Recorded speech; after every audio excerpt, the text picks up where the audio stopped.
20 years later, and 1,500 miles away, in a studio apartment somewhere on the west side of New York City, I lay on a mattress on the floor, looking directly up into the dark that had fallen over the metropolis that never sleeps. I had just moved across the country and into a tiny room I now called home. It had been a long day in a new place, filled with all sorts of new problems to solve, and all I wanted to do was close my eyes and leave the day behind. But I couldn't. Something wasn't quite right, and no matter how much I wanted to sleep, I simply wasn't able to.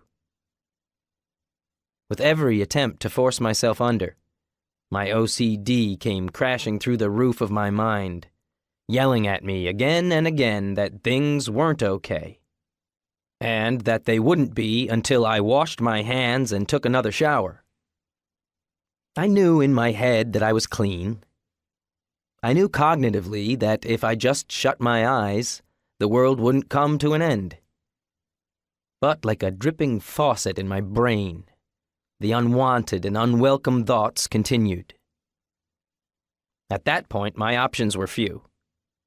I could try to ignore the nagging and let it harass me until morning, or I could spend the next 30 minutes wasting my time and energy on pointless rituals when all I wanted was rest.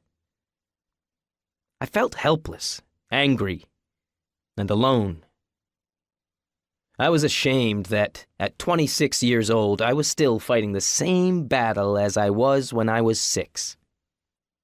As I lay there, I thought back 20 years to the times like this when my mind was simply too much for me to handle.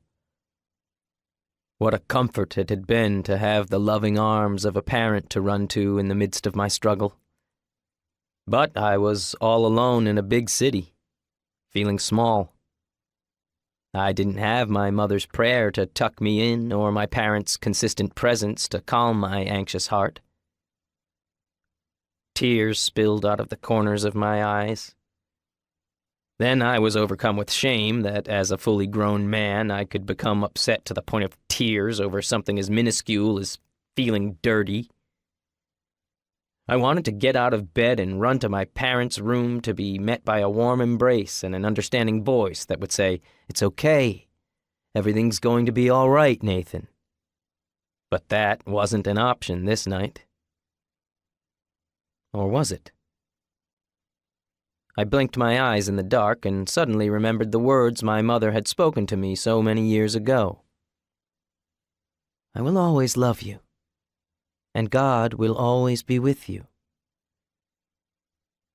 Suddenly, there in the dark, I remembered I wasn't alone. And while there was nothing I could do to make everything all right, there was someone I could talk to.